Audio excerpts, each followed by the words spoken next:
The night the steam whistle screamed across the canyon, Felicity Harper felt the air itself tighten around her chest, as if the wind carried a warning meant only for her. She had lived in Pine Ridge for 30 years, long enough to know the rhythms of the town. The way the saloon doors creaked under heavy boots, the smell of coal smoke from the trains, the faint tang of pine drifting from the forested cliffs above. Yet tonight, something was wrong. Something terrible had happened or was about to happen, and she was the only one who seemed to sense it. Felicity had spent most of her adult life managing the Harper Mercantile, the town's main supplier of food, tools, and supplies for ranchers and travelers alike. Her father had been meticulous, almost obsessive, about records, and Felicity inherited his precision. Numbers were her companions. Logic was her shield. She liked her life ordered, predictable, quiet. But Pine Ridge had begun to change. The railroad company had announced plans for a new line that would bypass the town entirely, and whispers of opportunity elsewhere threatened to drain her loyal customers. She could feel her world teetering on the edge of ruin. Like a wagon on a slick canyon road, the first sign of change came with the arrival of a man named Elias Crowe. He was imposing, tall and lean, with long black hair streaked with silver that fell across his shoulders like a dark waterfall. His eyes were the kind that missed nothing, alert, calculating, and haunted all at once. Rumor had it he was infertile, a man who had lost everything and had nothing to pass down to the future. He had purchased a rundown ranch on the outskirts of town, and his presence stirred whispers. Who was he really? And why had he come to Pine Ridge? Felicity first encountered him one evening at Timber Falls, a jagged canyon that cut through the cliffs like a wound. She had been checking supplies in the back of her wagon when she noticed a solitary figure, staring down into the rushing waters below. The wind whipped around him, tugging at his coat and hair, yet he stood unflinching, as if he were part of the cliffs themselves. She had been startled, not by fear, but by the raw intensity of his presence. "You shouldn't be out here alone," she said. Surprising herself with the steadiness in her voice, he turned slowly, his expression unreadable. "And you shouldn't be wandering near a canyon at night," he replied. His voice was low, resonant, and carried an authority that demanded attention. They exchanged little more that night, but something unspoken passed between them. A flicker of recognition, a spark of mutual understanding. Felicity felt it deep in her chest, and despite herself, she thought about him long after she returned to the safety of her home. 2 days later, news arrived that threw Pine Ridge into panic. A train traveling to Blackstone Creek carrying passengers, supplies, and a small shipment of gold had vanished between the canyon and the neighboring town. Some said it had been attacked by bandits. Others whispered of sabotage, of cursed tracks, or some unnatural force in the gorge. Felicity's stomach churned. She knew she couldn't ignore it, not when lives were at stake and the town's survival hung in the balance. She saddled her mare at first light, the leather creaking as she adjusted the saddle. She rode hard along the winding cliff roads, heart hammering with a mix of fear and determination. Pine Ridge might have been her home, but the law rarely ventured into the canyon. And she would have to rely on herself or the man she barely knew. When she arrived at the canyon's edge, smoke from a small fire caught her eye. Crowe was there, tending the flames with a precision that suggested he had been waiting. His coat was torn at the cuffs, and the wind tangled his hair around his shoulders. Yet he did not rise when she approached. "Why are you here?" she demanded, trying to mask her relief with irritation. "Because it's not safe," he said simply. "And you shouldn't be out here alone." She hesitated, studying him. His jaw was set, his eyes wary but calm, and beneath the surface she sensed a deep, unspoken pain. Felicity had spent years guarding herself against emotional entanglements. But in that moment, standing on the jagged cliffs above Timber Falls, She felt a strange pull toward him, a mixture of trust and something deeper, something she couldn't name. They spent hours examining the tracks that led into the canyon, looking for any sign of the train or its passengers. The rocks were slick with mist, the sound of the water below a constant roar in their ears. Felicity could feel the sharp edge of danger pressing at the back of her mind. If the train had been attacked, the perpetrators might still be nearby. As night fell, the temperature dropped rapidly. The canyon seemed to close in around them, shadows stretching like long fingers over jagged rock faces. Felicity shivered despite her coat, and Crowe noticed immediately. "You'll freeze if we stay here," he said, gathering firewood and directing her to sit near the embers. "You need warmth." She hesitated, pride warring with necessity. But the cold gnawed at her, and eventually she sank to the ground beside him. He offered her a blanket, which she accepted. And for the first time in years, she allowed herself to feel a small measure of vulnerability. "I didn't expect to find anyone else here," she admitted softly, staring into the fire. "Neither did I," he said, his voice carrying a quiet intensity. "But we're here now. That counts for something." There was a silence then, filled only by the crackle of flames and the distant rush of the falls. Felicity could feel the heat of the fire on her face, the closeness of Crowe beside her, and the sudden, startling realization that she trusted him, not just to survive the night, but in a way she had never trusted another soul. The first night they shared was not one of passion, but of connection, of quiet solidarity against the unforgiving wilderness around them. Felicity had never allowed herself to be so near to another human being without reservation. And yet, as the night deepened and the stars shimmered above the canyon walls, she felt the stirrings of something more, a bond forged in fear, trust, and unspoken understanding. By dawn, the mist lifted slightly, revealing the twisted metal and splintered wood of the missing train further down the canyon. It was worse than she had feared. Some of the cargo had been looted. A few items were left behind, scattered in the mud. Most worrying, there was no sign of several passengers. Felicity's pulse quickened. Whoever had attacked the train had taken hostages or worse. Crowe looked at her, his expression unreadable. "We need to move carefully.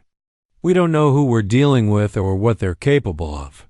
Felicity nodded, her stomach tight with fear and resolve. "I'm coming with you," she said firmly. "I can't just leave them out there."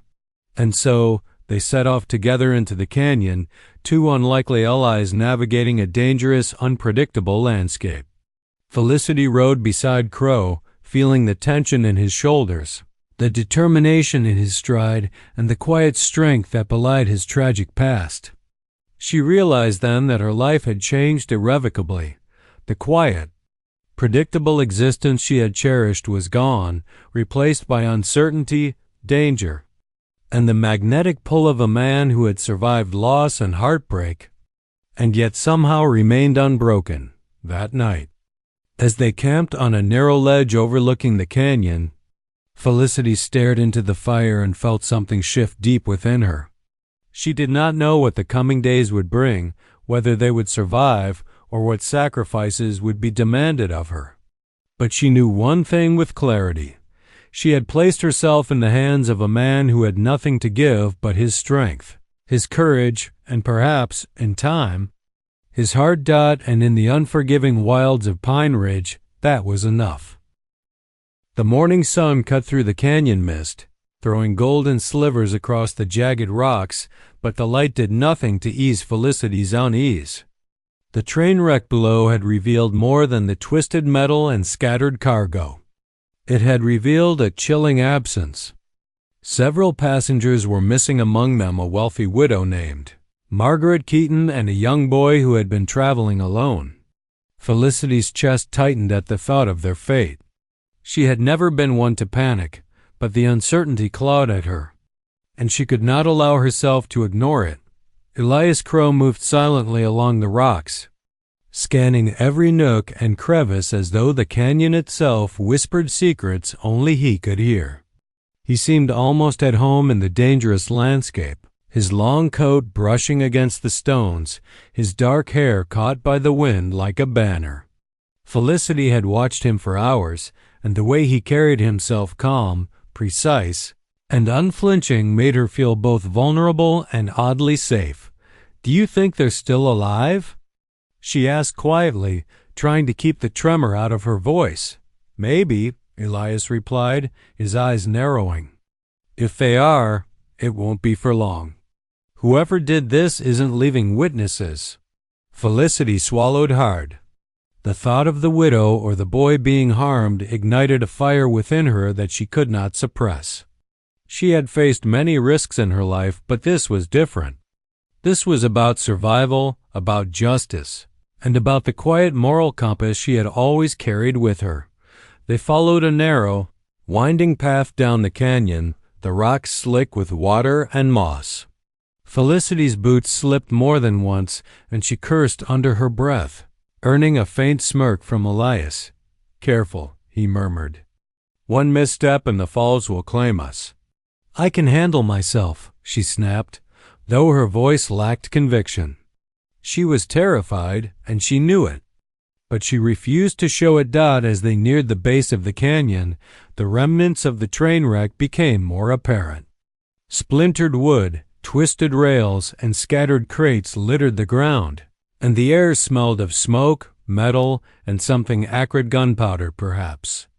Felicity's stomach turned as she spotted footprints leading away from the wreckage, partially obscured by mud and fallen leaves. Someone had taken the missing passengers, and the trail was faint but discernible. "Look," Elias said, crouching beside the footprints. "They've been dragged this way. We follow quietly, and we might catch up before nightfall." Felicity nodded, heart hammering. She had never been in a situation like this before, but she trusted Elias. She knew instinctively that he would not let them walk blindly into danger. Together, they moved like shadows, silent and cautious, tracking the path through the thickening underbrush. Hours passed.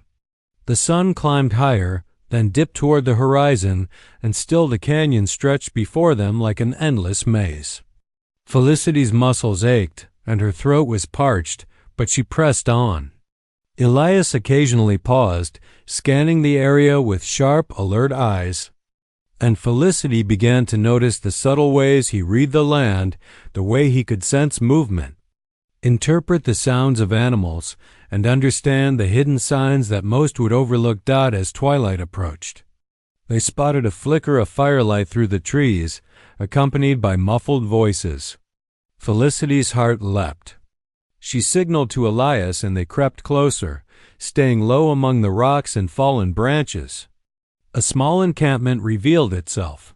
3 men sat around a fire, their guns resting against nearby logs, and 2 figures were tied to stakes on the opposite side. One was Margaret Keaton, her face pale and streaked with dirt and tears, and the other was the boy, no older than 10, shivering despite the fire. Elias's jaw tightened.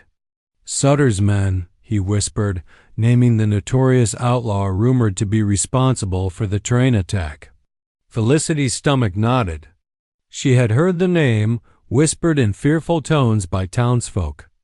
But seeing the men up close, with their cruel eyes and menacing postures, was different entirely. "We can't take them head on," Elias said, his voice low but urgent. "There are too many. We'll need a distraction." Felicity's mind raced. She thought of every book she had ever read about daring rescues, every story her father had told of courage under fire. And then she realized she was the distraction. "I'll draw their attention," she said firmly, though a tremor of fear ran through her. "You get the hostages free." Elias looked at her, surprise flickering in his eyes. "You can't. You'll be caught, or worse." "I have to," Felicity said. "I can't just stand by while they suffer." "Trust me." Elias studied her for a long moment, and then nodded. "All right, but be careful." As darkness fell, Felicity emerged from the trees, dragging an old, tattered blanket across her shoulders to make herself look larger and more imposing. She stumbled into the clearing, feigning a desperate and reckless wanderer. The bandits turned immediately, startled by the sudden appearance of a stranger so close to their fire. "Who's there?" one demanded, raising his rifle. Felicity's voice trembled, but she forced it into a tone of bravado. "I'm looking for shelter," she called. "I've been caught in the storm. Please. I have nothing of value, but I can stay." The men laughed, the sound cruel and mocking, but they lowered their weapons slightly, distracted by her presence. Behind the cover of this chaos, Elias crept silently toward the tied hostages, moving like a shadow. Felicity could feel every heartbeat, every inhalation, as she maintained the ruse, her eyes flicking constantly to the firelight and the men's movements. Minutes stretched into what felt like hours. The tension was suffocating. Felicity's legs ached. Her palms were raw from gripping the blanket, and her throat was dry from shouting and whispered commands. Yet she did not waver. She could see Elias moving with precision, cutting ropes and whispering reassurances to Margaret and the boy. Finally, when the last knot was undone, Elias signaled subtly, and Felicity made a sudden feint, drawing the men's attention far enough that he could lead the hostages into the shadows. She stumbled backward, feigning exhaustion and fear, and then bolted in the opposite direction once Elias was safely away. Adrenaline surging through her veins, they regrouped a short distance from the camp, hidden behind a dense cluster of trees. Margaret collapsed into Felicity's arms, sobbing with relief, while the boy clung to Elias, shivering but safe. "You saved them," Elias said quietly, his eyes lingering on Felicity with an intensity that made her heart flutter. "You risked yourself for them." "I had to," she replied, breathless. "I couldn't just watch them suffer. I trust you." Elias's gaze softened, and for a moment the harsh lines of the canyon, the danger, and the fear of the world melted away. Felicity realized something profound. She had risked herself not just because it was right, but because she felt a bond with this man, a strange and compelling trust that went beyond logic or reason. That night, they camped in a small cave above the river, the sounds of rushing water and distant wildlife providing a strange comfort. Felicity could still feel the echo of adrenaline in her veins, the warmth of Elias's presence beside her, and the lingering shock of the night's events. She understood something she had not allowed herself to admit before. The attraction she felt for him was more than mere admiration or respect. Elias, too, seemed changed. The lines of tension around his eyes softened, and when he spoke of the night's dangers, there was a hint of vulnerability in his voice. "I faced many threats," he admitted, "but tonight, I realized that courage isn't just about survival. It's about trust, about letting someone stand beside you when everything is against you." Felicity nodded, understanding the weight of his words. She had always valued independence, control, and order, but in the wilds of Pine Ridge, she had learned that survival and life itself required a measure of surrender. Surrender not to fear, but to trust. And perhaps, she thought with a small, cautious hope, surrender to love. As the fire dwindled and the night deepened, they sat in quiet companionship, watching the river glisten under the moonlight. The hostages were safe, the immediate danger behind them, but Felicity knew that this was only the beginning. Pine Ridge held secrets yet to be uncovered, dangers yet to be faced, and choices yet to be made. And still, as Elias reached for her hand, their fingers brushing in a silent promise, Felicity felt something she had never felt before, the certainty that, together, they could face whatever the canyon or the world threw at them. In that fragile, fleeting moment of peace, she allowed herself to hope. The dawn that followed their harrowing rescue brought no comfort. The air was crisp and sharp, carrying the scent of pine and damp earth, but Felicity could not shake the uneasy feeling in her chest. She and Elias led Margaret Keaton and the boy back to the edges of the canyon, careful to stay hidden from any lingering threats. Despite their successful escape, the ordeal had left them raw, nerves fraying under the weight of fear and adrenaline. Once they reached a secluded grove, Elias turned to Felicity, his expression unreadable. "We need to make sure they're safe," he said. "And then we need to figure out why this happened in the first place." Felicity nodded. The thought of the missing train, the outlaws, and the danger that still lurked in Pine Ridge gnawed at her. She had always trusted her instincts, and now they screamed that the train attack was not a random act of violence. Someone had planned this. Someone powerful. While Margaret and the boy rested, Elias and Felicity examined the few belongings the widow had brought with her. Among the tattered satchels and crates, Felicity noticed a small leather-bound ledger. Its pages were yellowed with age, but the handwriting was precise and deliberate. She carefully opened it, revealing names, dates, and transactions numbers that told a story of secret deals, hidden accounts, and shadowed dealings in Pine Ridge that stretched back years. She began, her voice tight with disbelief. "This isn't just about the train. Someone's been manipulating the town for decades." Elias leaned closer, scanning the pages. "These are more than business records. These are records of corruption. Some of these names, I recognize a few of them. They're town officials, merchants, people you wouldn't suspect." Felicity's stomach turned. She had always prided herself on knowing the town, on understanding its rhythms and people, but the ledger revealed a darker undercurrent. The prosperity and civility she had trusted were built on deceit and greed. And the train attack had been only a single thread in a larger web. "They've been lining their pockets while the town suffers," she whispered. "They've endangered lives to protect themselves." Elias's eyes were sharp, intense.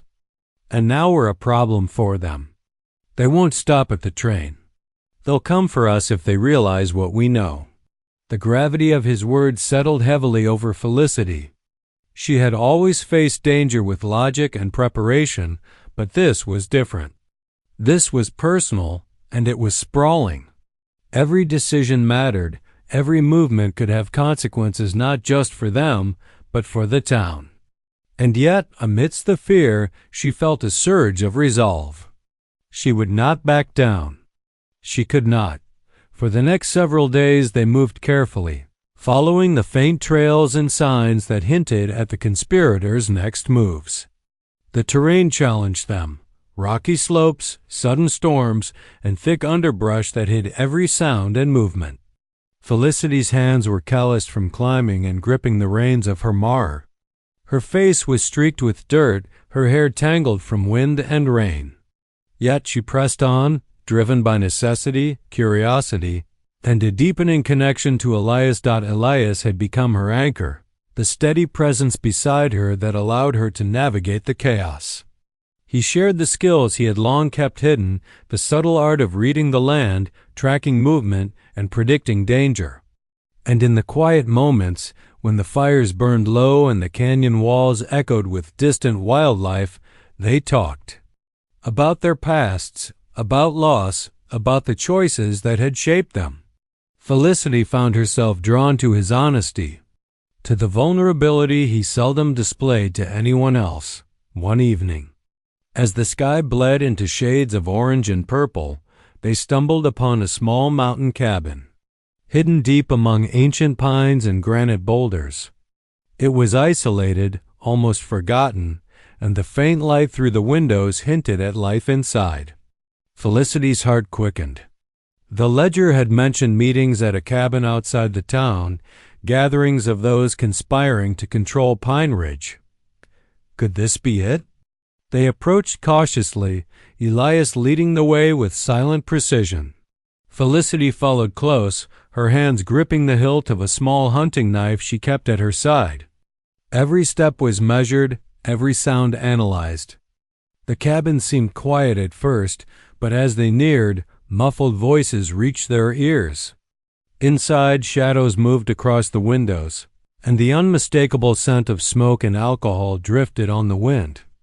Elias signaled for Felicity to stay back, moving closer to peer through a crack in the cabin wall. She crouched behind a boulder, her breath shallow, heart hammering. Inside, she saw the conspirators, merchants, sheriffs, even a few familiar townsfolk leaning over maps and ledgers, whispering in low tones. Their faces were a mix of greed, fear, and determination. They were discussing more than the train. They were plotting the town's future, deciding who would rise and who would fall, all while the lives of ordinary people hung in the balance. Felicity's stomach churned. The betrayal was staggering. The town she had loved, the people she had trusted, were not what they seemed. And now, she and Elias were the only ones who could stop them. Suddenly, a loose board creaked beneath her hand. She froze, eyes wide, and felt Elias tense beside her. One of the men inside the cabin glanced toward the noise. Felicity held her breath, wishing she could disappear into the forest around her. After a long moment, the man turned back, and the crisis passed, but the danger was palpable. They retreated to a hidden spot a few hundred yards away, hearts pounding. "We can't confront them directly," Elias said, his voice low. "Too many of them, too well armed. But we can expose them. We can make the town see what's happening." Felicity nodded, though a shiver of fear ran down her spine. "We'll need proof," she said. "Something undeniable. If we act too soon, they'll silence us. If we wait too long, more people could be hurt." For the next 2 days, they observed the cabin, taking note of comings and goings, recording snippets of conversations, and quietly photographing ledger pages in the flickering firelight. The tension was relentless. Every rustle of leaves, every distant animal cry set their nerves on edge. Yet through it all, a strange intimacy grew between Felicity and Elias. They shared whispered plans, quiet reassurances, and moments of rare laughter that cut through the fear. One night, as they huddled by a small fire in a secluded grove, Elias spoke of his past, the injury that had left him infertile, the lives he had once taken as a bounty hunter, and the regrets he carried with him like stones in his chest. Felicity listened, feeling the depth of his pain, the complexity of a man who had survived loss after loss yet remained unbroken. "I've always been defined by what I couldn't do," he said quietly, staring into the flames. "I thought that made me less, but now standing here with you, I realize it doesn't. Courage isn't about what you can't do. It's about what you choose to do anyway." Felicity's chest tightened. She understood more than he realized. She had spent her life measuring herself against expectations, against logic and reason, but this danger, this shared purpose had stripped all pretense away, and in its place, something raw and undeniable had taken root. Trust, respect, and perhaps, in the quiet moments between fear and adrenaline, love. The following morning, they decided it was time to move. The evidence they had gathered was significant, but it was not yet enough to bring the conspirators to justice. They would need a plan, a strategy, and perhaps a bit of daring that only desperation could inspire. Felicity felt a thrill at the thought.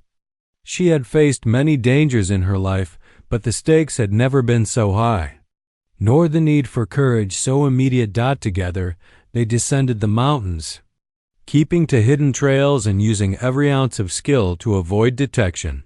Felicity rode beside Elias, matching his silent vigilance, the weight of their shared burden forging a bond that neither could ignore. They had become a team, a unit bound by trust, danger, and an unspoken promise to protect the innocent and bring justice to those who had long abused the town's trust. As the sun set behind the distant peaks, painting the sky in shades of amber and violet. Felicity felt the strange, exhilarating mixture of fear and purpose. Pine Ridge was counting on them, and despite the enormity of the task, she felt ready. Ready to confront the town's secrets, ready to face whatever danger awaited, and ready to stand beside Elias, the man who had become her anchor, her protector, and perhaps her heart's unexpected home. The canyon whispered around them, the wind carrying both danger and promise. And for the first time in her life, Felicity Harper felt truly alive, not because the world was safe, but because she had chosen to face it head on, with courage, trust, and a man whose strength matched her own. Returning to Pine Ridge felt different this time. The town seemed smaller somehow, the streets quieter, the familiar faces tinged with suspicion and curiosity. Felicity Harper and Elias Crowe moved cautiously through the main thoroughfare, the ledger tucked securely beneath Felicity's coat. They had spent days gathering evidence, recording conversations, and piecing together the web of corruption that had festered for decades. Now it was time to act. The town's annual fair provided the perfect opportunity. Pine Ridge's fairgrounds were packed with families, ranchers, merchants, and travelers, drawn by the promise of games, food, and entertainment. The laughter and music were almost surreal to Felicity, a stark contrast to the tension she felt coiling in her stomach. Every face she passed could be an ally or a conspirator. Every cheer might hide malice. She gripped Elias's hand briefly, and he gave a subtle squeeze back, silent reassurance in the chaos. "We need to be careful," he murmured. "One wrong move and everything we've done could unravel." Felicity nodded. "I know, but it ends today." They moved to the center of the fairgrounds, where a small stage had been erected for the mayor's annual address. The conspirators, unaware that Felicity and Elias were armed not with rifles, but with undeniable proof, were in attendance, mingling with the crowd and shaking hands with the unsuspecting townsfolk. Felicity's pulse quickened. This was the moment to confront them, to expose decades of deceit. She stepped onto the stage first, her presence commanding attention despite her small stature. She cleared her throat, letting the murmur of the crowd settle. "Ladies and gentlemen of Pine Ridge," she began, her voice steady, projecting over the chatter. "I have something important to share, something that affects every single person here." Whispers rippled through the crowd. Some faces showed curiosity, others skepticism. A few of the town's most prominent citizens shifted uneasily, sensing the threat in her tone. Elias stepped up beside her, handing her the ledger. "These records," he said, his voice carrying over the fairgrounds, "show years of corruption, secret deals, and dangerous manipulation.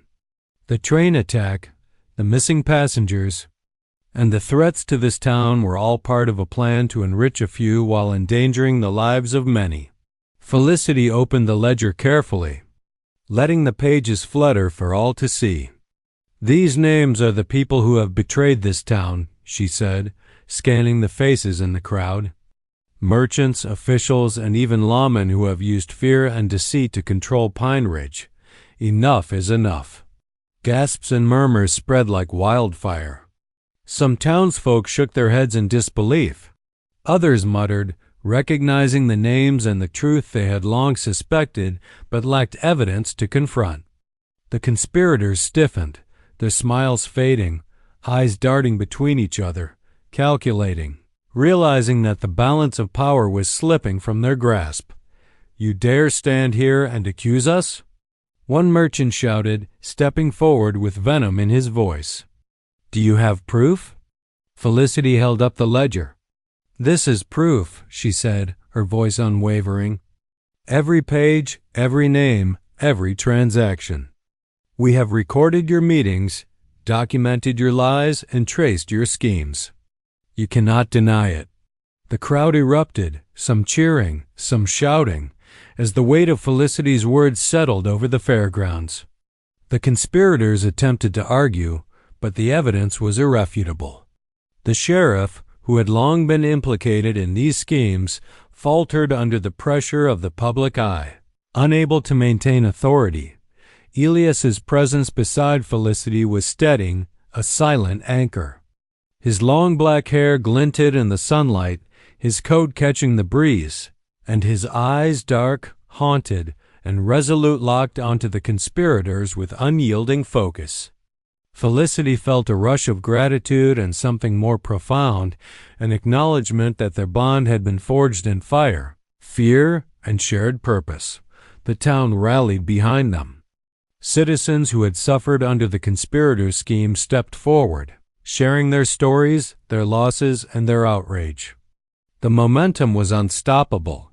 By evening, those responsible had been forced to flee or were taken into custody by lawmen loyal to the town's true interests. Pine Ridge was beginning to breathe again. Free from the shadow that had threatened to suffocate it for decades, amid the chaos of triumph and relief, Felicity and Elias slipped away to the outskirts of town.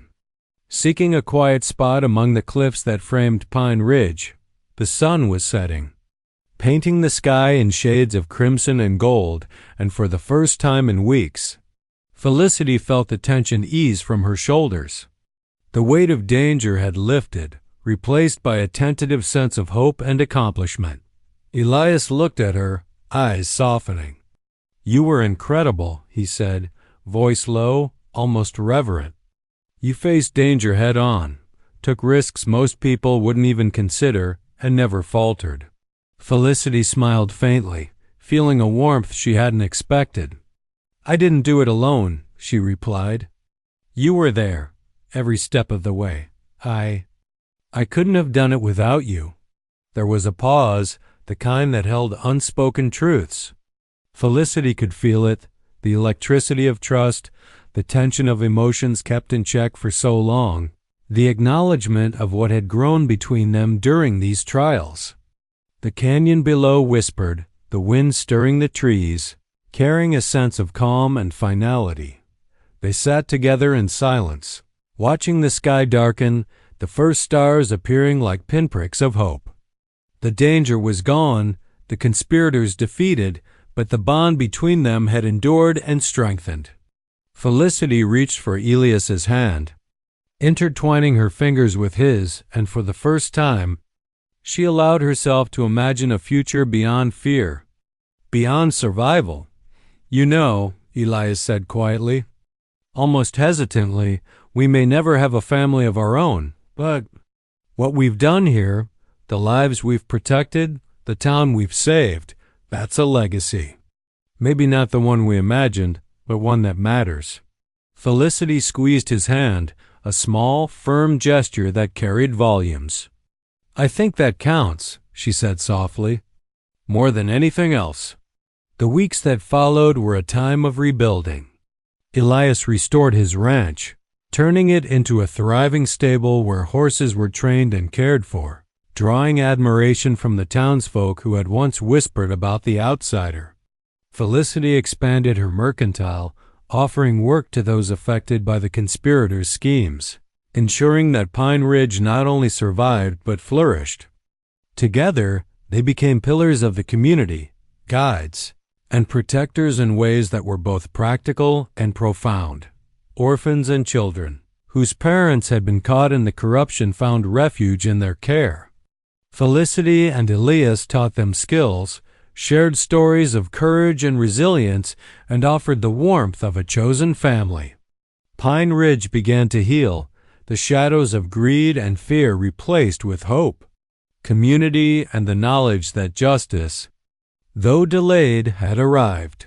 One evening, Felicity and Elias stood on the ridge overlooking the town, the lights flickering below like fireflies against the darkness. The air was crisp, filled with the scent of pine and the faint tang of the river far below. They were silent for a long while, the weight of what they had endured giving way to the quiet joy of survival, victory, and companionship. "You've changed me," Elias said finally, his voice low but unwavering. Not just because of what we've done, but because of who you are. I've never met anyone like you." Felicity turned to him, her eyes reflecting the last of the sun's glow. "And you've changed me," she admitted. "I've always valued control, order. But with you, I've learned that trust, courage, and love are stronger than any plan or calculation." He smiled, a rare, full smile that lit up his rugged features. "Then I suppose we've both found something we didn't know we were missing." As the night deepened, they stood together, hands entwined, hearts aligned.